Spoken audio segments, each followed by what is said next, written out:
తిరుపతిరియా నుంచి మా ప్రతినిధి రాజు లైవ్ లో జాయిన్ అవుతారు మరింత సమాచారంతో. రాజు, ఈ ఘోరాన్ని నిజంగా మాటల్లో వర్ణించలేము. ఎందుకంటే ఇప్పుడు ఎవరు ఎవరిని బ్లేమ్ చేసినా, ఎవరు తప్పిదమంటూ వేలెత్తి చూపినా కూడా ఈ పోయిన 6 ప్రాణాలు అయితే తిరిగి రావు.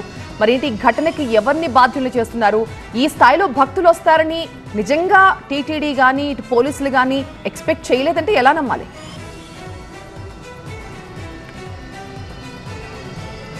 అంటే ఖచ్చితంగా వైకుంఠ ద్వార దర్శనానికైతే భక్తుల రద్దీ విపరీతంగా ఉంటుందని టీటీడీ అధికారులకు ముందే తెలుసు.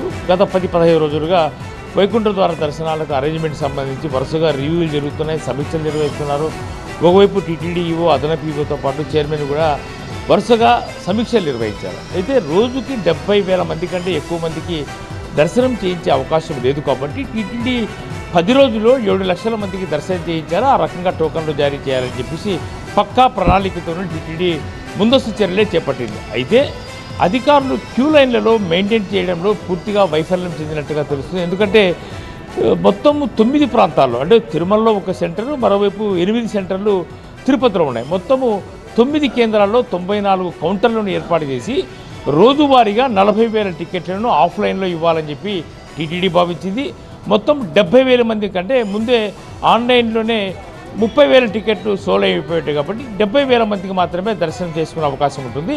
ఆ రకంగానే 70,000 టికెట్లు మాత్రమే జారీ చేస్తుంది. అయితే ప్రస్తుతం నేను తిరుపతి రియా ఆసుపత్రి దగ్గర ఉన్నాను. క్యూ లైన్లను అదుపు చేయడంలో మాత్రం పూర్తిగా వైఫల్యం చెందినట్లుగానే నేను భక్తులు భావించారు.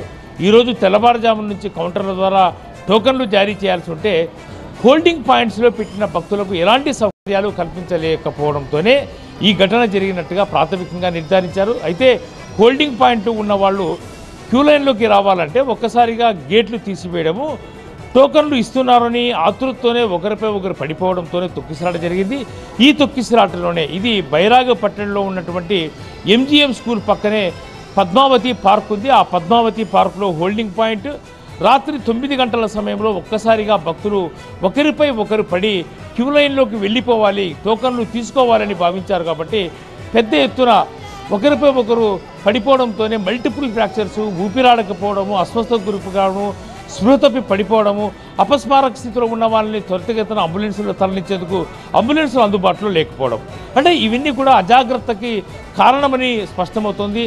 ఇందులో భాగంగానే భారీ మూల్యాన్ని చెల్లించుకోవాల్సి గతంలో ఎప్పుడూ లేనటువంటి విధంగానే క్యూ లైన్లలో టోకన్లు తీసుకొని స్వామివారిని దర్శించుకోవాలని వివిధ రాష్ట్రాల నుంచి వచ్చిన భక్తులు నిన్న ఉదయం నుంచే తిరుపతికి చేరుకున్నప్పుడు వాళ్ళని కౌంటర్లోకి మరుసటి రోజు అంటే 24 గంటల తర్వాత కౌంటర్లోకి విడుదల చేస్తారు, వదులుతారు, వాళ్ళకు టోకన్లు జారీ చేస్తారన్నప్పుడు హోల్డింగ్ పాయింట్లో గంటల తరబడి పెట్టడం అనేది సరైనది కాదు. అక్కడ భద్రతా చర్యలు కూడా అంతంత మాత్రంగా ఉన్నట్టుగా తెలుస్తుంది. ఎందుకంటే మనం క్యూ లైన్లో ఉన్న భక్తులు కానీ తొక్కిసాడు జరిగిన తర్వాత మనం అక్కడికి వెళ్ళి మాట్లాడినప్పుడు కూడా పోలీసులు 4-5 మాత్రమే ఉన్నారని చెప్పి చెప్తున్నారు. ఒకవైపు వేలాది మంది భక్తులు ఉన్నారు, తక్కువ సంఖ్యలో పోలీసులు ఉన్నారు. వాళ్ళు కూడా టీటీడీ మధ్య సమన్వయం లేకపోవడము, ఎప్పుడు టికెట్ జారీ చేస్తారన్న స్పష్టత పోలీసులు కూడా లేదు. కాబట్టి పోలీసులకు టీటీడీ విజిలెన్స్, టీటీడీ ఉన్నతాధికారులకు మధ్య గ్యాప్ వల్లనే భారీ మూల్యం చెల్లించుకునేందుకు కారణమైంది అన్నది మాత్రం స్పష్టమవుతుంది. భక్తుల నుంచి అదే రకమైన ఆరోపణ కూడా వ్యక్తమవుతున్న పరిస్థితి కనిపిస్తోంది. రైట్ రాజు, ఈ రోజు తిరుపతికి సీఎం